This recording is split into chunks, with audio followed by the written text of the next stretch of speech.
All right. Hey, everyone, and welcome back. Today we're diving into something I know a lot of you have been asking about. Oh, yeah. First principles thinking. I've been hearing that one a lot lately. Yeah, it keeps coming up, and, for good reason. It's like this mental model, this way of thinking that's, well, it's been used by some pretty incredible people. That's for sure. Like, Isaac Newton. Oh, wow. Going way back. Yeah, K&D, get this, Elon Musk. Wow, so across the centuries, this is a powerful idea. Exactly, and we're going to see how it can help you too. That's what we're here for. So we asked you for sources on both Newton and Musk. Okay, interesting combination. Right, and we're going to try and find these, surprising parallels. Between a physicist from the 1600s. Yeah, and a modern-day, tech innovator. I love it. They both use the same approach to solve problems, which is wild. So, Yeah. Ready to uncover this powerful mental model? Let's do it. Okay, great. But first, what even is first principles thinking? It's funny. It sounds kind of complicated, but it's really about getting to the root of things. Okay, breaking it down. Yeah, stripping away assumptions, all those things. Everyone just, believes without question. So instead of taking things at face value, you, start from scratch. Exactly. You begin with those basic, undeniable truths, and you build up your reasoning from there. So instead of we've always done it this way, it's more like... Why does it have to be this way? Yeah. What if we, reimagined it entirely? Now you're getting it. Okay, I think I'm starting to get it. Can you give me an example, though? How did this work for someone like Newton? Oh, a perfect example. Actually, Newton's laws of motion and gravitation. Oh, right, the apple falling from the tree. That's the one.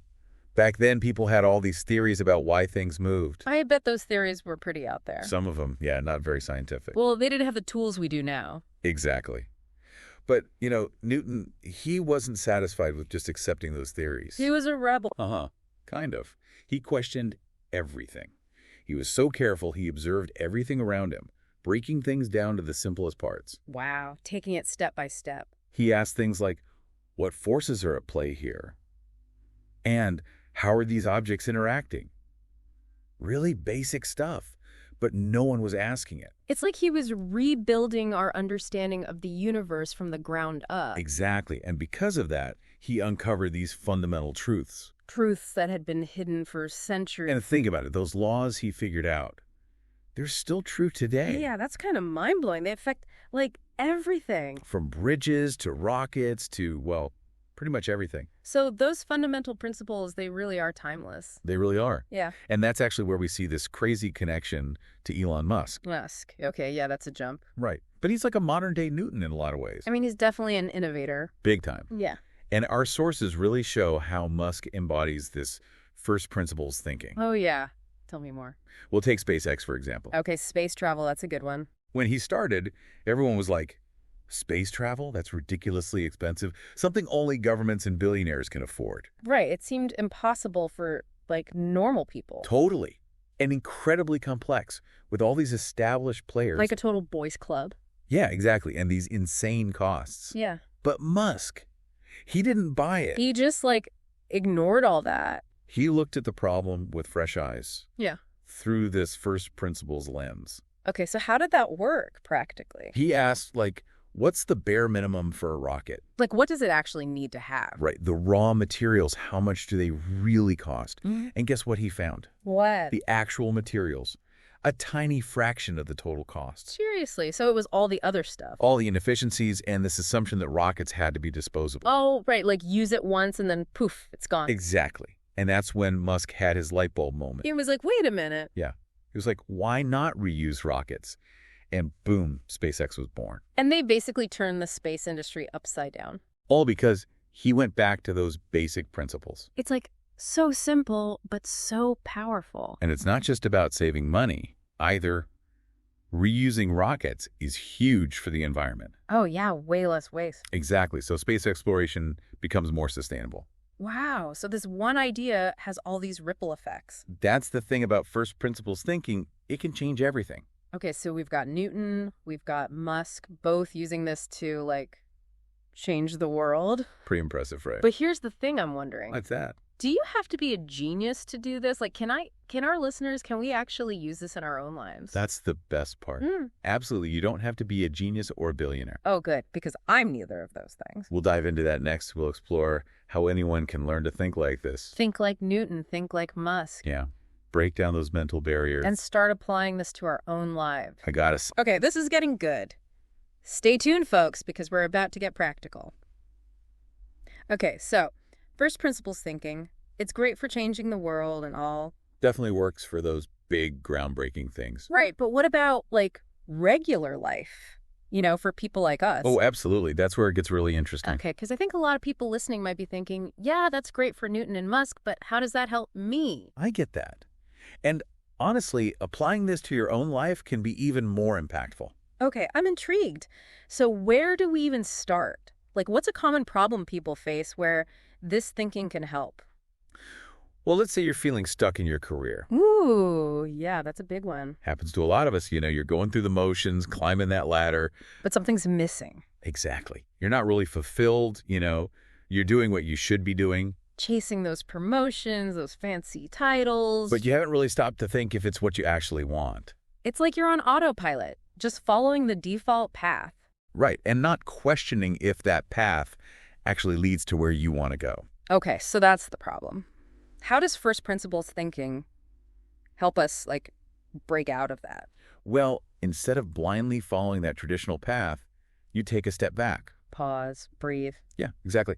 And ask yourself, what are the fundamental skills, the experiences, the things I need to really thrive? To be happy, to do work that matters to me. Yes, work that's meaningful, fulfilling, all of that. Okay, so it's like flipping the script. Instead of, here's where I am, what's the next logical step on this ladder? It's more like, here's where I want to be. What are the building blocks to get there? I love that. So you're creating your own path instead of just accepting the one laid out for you. Exactly. And once you know those core skills, you can figure out how to get them. So it's not just about the job title, it's about the actual skills you need to excel. Right. Maybe it's online courses, maybe it's finding a mentor, maybe it's even just taking on different projects at your current job. Like creating your own personalized career curriculum. I like that, yeah. And it can be so empowering Mm-hmm. because you're in control. Instead of just passively following along. Exactly. You're making choices that align with your goals. It reminds me of how Musk approached those rockets. He didn't just accept the existing way of doing things. He found a better way, a more efficient way. And that's what we can do with our careers, too. Absolutely. It's about thinking outside the box. Okay, so we've talked about careers, but what about something like personal finance? Oh, another great example. Right. Because everyone has advice on money, but it's hard to know what actually works. It's so overwhelming, all those rules and generic tips. Yeah, it's like, who do I even listen to? Well, that's where first principles thinking can help. Okay, I'm all ears. How do I apply that to my bank account? It starts with understanding your income and expenses, but it goes deeper than that. Deeper. Instead of just tracking numbers, you really dig into the WHY behind your spending. So, like, not just, I spent $5 on coffee, but why did I buy that coffee? Exactly. What need is that expense fulfilling? Is there a cheaper way to meet that need? It's like that budgeting advice where you track every dollar, but you're also thinking about your habits, right? You got it. It's about understanding your behavior. So, for example, let's say I realize I spend a lot of money on eating out. Okay, why is that? Well, maybe because I don't have time to cook. Or maybe it's more about being social, enjoying a meal with friends. Oh, you're right. It could be both. So once you know the reason, you can look for solutions that actually address that. Exactly. Instead of just cutting out eating out completely. You could try meal prepping on weekends so you have a quick, healthy dinners ready to go. Or maybe you find different ways to connect with friends that don't involve expensive restaurants. Like a potluck or a game night at home. See?